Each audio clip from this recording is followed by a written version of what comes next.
নমস্কার, আমি doctor চন্দ্রাংশু Shastri. চিরন্তনী YouTube চ্যানেলে সকলকে স্বাগত। আজকের এই জ্যোতিষ আলোচনা মীন রাশির জন্য ভীষণ গুরুত্বপূর্ণ। মে মাস জ্যোতিষ শাস্ত্র অনুযায়ী অত্যন্ত গুরুত্বপূর্ণ মাস, কেননা এই মাসেই রাশি পরিবর্তন করবে দেবগুরু বৃহস্পতি, রাহু এবং কেতু। দেবগুরু বৃহস্পতি 14 মে বৃষ রাশি থেকে মিথুন রাশিতে প্রবেশ করবে। 18 মে রাহু মীন রাশি থেকে কুম্ভ রাশিতে এবং কেতু কন্যা রাশি থেকে সিংহ রাশিতে প্রবেশ করবে। মীন রাশির জন্য মে মাস বিশেষ গুরুত্বপূর্ণ, কেননা লগ্নপতি ও দশমপতি দেবগুরু বৃহস্পতি 3rd হাউস থেকে 1 বছর পর আপনাদের 4th হাউসে প্রবেশ করবে 14 মে। মে মাসের ট্রানজিট মীন রাশির 1st হাউসে অবস্থান করছে শনি, শুক্র, বুধ, রাহু। আমাদের শনির 7.5 সেকেন্ড ফেজ বা দ্বিতীয় চরণ শুরু হয়েছে 29 মার্চ 2025। দ্বিতীয় চরণ চলবে 2.5 বছর। সেকেন্ড হাউসে অবস্থান করছে রবি। 3rd হাউসে বৃহস্পতি। 14 মে আপনাদের 4th হাউসে চলে যাবে দেবগুরু বৃহস্পতি। 5th হাউসে অবস্থান করছে মঙ্গল। 7th হাউসে অবস্থান করছে কেতু। 18 মে আপনাদের 6th হাউসে চলে যাবে কেতু মহারাজ। মাসিক রাশিফলে আমি স্বাস্থ্য, শিক্ষা, প্রেম সম্পর্ক, দাম্পত্য জীবন, ভাগ্য, চাকরি, ব্যবসা বিষয়ে আলোচনা করব এবং ভিডিও শেষে সহজ প্রতিকারের উল্লেখ করব। আপনি যদি এই চ্যানেলে নতুন হন তবে প্লিজ চ্যানেলটিকে সাবস্ক্রাইব করে নেবেন। এখানে বিভিন্ন রাশির মাসিক রাশিফল, বিভিন্ন পূজা পার্বণের বিধি ও নির্ঘণ্ট নিয়মিত সম্প্রচারিত হয়। প্রথমেই স্বাস্থ্য। আমাদের 1st হাউসের অধিপতি দেবগুরু বৃহস্পতি 14 মে পর্যন্ত 3rd হাউসে অবস্থান করবে। সুতরাং বিগত 1 বছর আপনারা লিভার সংক্রান্ত সমস্যায় যে ভুগছিলেন তা 14 মে পর্যন্ত একইভাবে থাকবে, কিন্তু 15 মে থেকে দেখবেন লিভার সংক্রান্ত রোগে যে আপনারা এতদিন ভুগছিলেন সেগুলি থেকে নিষ্কৃতি পাবেন। 15 মে থেকে স্বাস্থ্যক্ষেত্রে আপনারা ভীষণ পরিবর্তন লক্ষ্য করবেন। শিক্ষা। পঞ্চম ঘর হলো শিক্ষার ঘর। আমাদের পঞ্চম ঘরে অবস্থান করছে মঙ্গল। মঙ্গল যেহেতু কর্কটে অবস্থান করছে তাই মঙ্গল নিচস্থ। 14 মে পর্যন্ত এডুকেশনে মনোসংযোগে সমস্যা হতে পারে, কিন্তু 15 মে থেকে বৃহস্পতি যখন আপনাদের 4th হাউসে প্রবেশ করবে শিক্ষাক্ষেত্রে ভালো ফল আশা করতে পারেন। 15 মে থেকে কোনো এক্সাম থাকলে অবশ্যই আশাতীত সাফল্য অর্জন করবেন। লেখাপড়ায় গভীর মনোযোগ দেখা দেবে এই সময়কাল থেকে। কোনো ইনস্টিটিউটে অ্যাডমিশনের ব্যাপারেও এই সময়কাল অত্যন্ত শুভ। প্রেম সম্পর্ক। পঞ্চম ঘর হলো লাভ রিলেশনের ক্ষেত্র। মীন রাশির পঞ্চম পতি হলো চন্দ্র। সুতরাং মীন রাশির জাতক জাতিকারা লাভ রিলেশনের ক্ষেত্রে অধিকাংশ ক্ষেত্রেই সফল হন।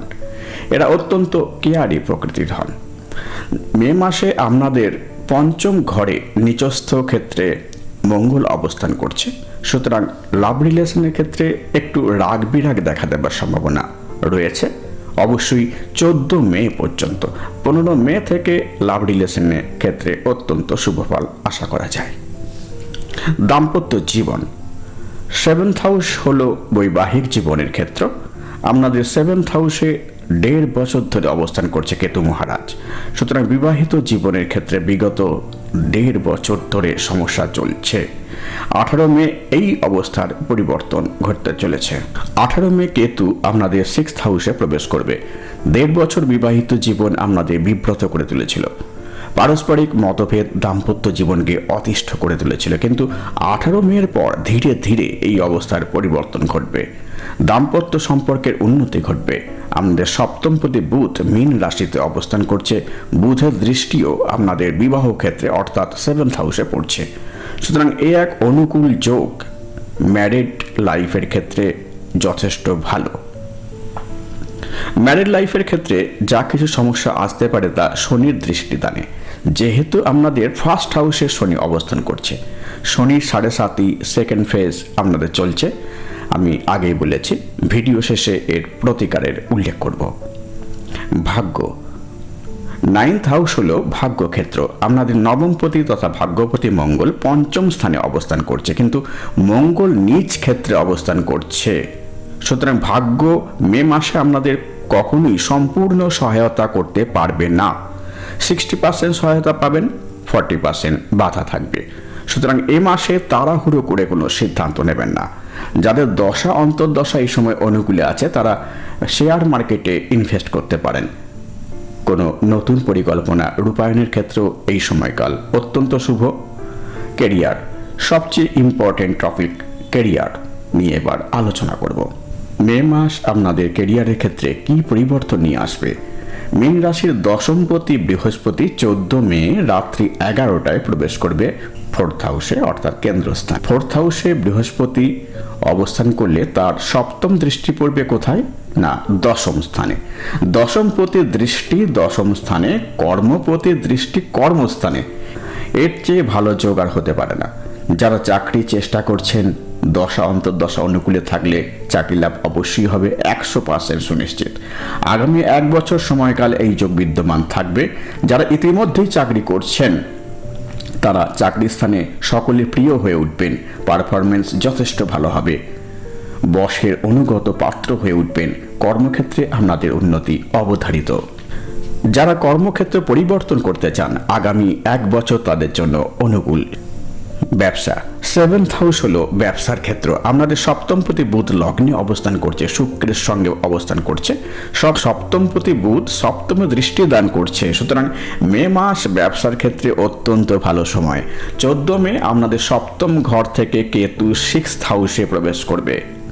সুতরাং 14 মের পর থেকে আপনারা ব্যবসা ক্ষেত্রে অতীব শুভ ফল লাভ করবেন।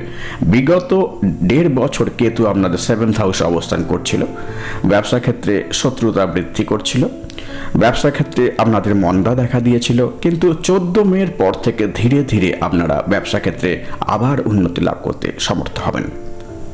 হ্যাঁ, যে কথা বলছিলাম, যাদের ন্যাটাল চার্টে শনি বক্রী নিচস্থ বা শত্রু ক্ষেত্রে অবস্থান করছে তারা শনি গ্রহের প্রতিকার স্বরূপ কিছু উপায় অবলম্বন করবেন।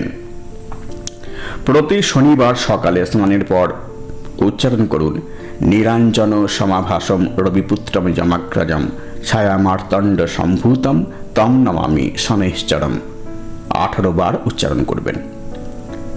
প্রতি শনিবার সন্ধ্যায় উচ্চারণ করুন ওং শম শনৈশ্চরায় নমঃ 108 বার। দক্ষিণাকালীর ধ্যান মন্ত্র প্রতিদিন সকালে স্নানের পর উচ্চারণ করুন। প্রতিদিন সকালে স্নানের পর হনুমান চালিসা অবশ্যই পাঠ করুন। প্রতিদিন সকালে স্নানের পর উচ্চারণ করুন ওং ব্রিম বৃহস্পতিম নমঃ 108 বার। আমার এই ভিডিও ভালো লাগলে প্লিজ লাইক করবেন, শেয়ার করবেন এবং পরের ভিডিওগুলি যাতে শীঘ্র দেখতে পান সেই জন্য চ্যানেলটিকে অবশ্যই সাবস্ক্রাইব করবেন। আর আমার জ্যোতিষী পরামর্শ গ্রহণে আগ্রহী হলে 9434660892 এই হোয়াটসঅ্যাপ করুন বা ফোন করুন 8617498640 এই ফোন নম্বরে। আজ এই পর্যন্ত, দেখা হবে পরের ভিডিওতে। ধন্যবাদ।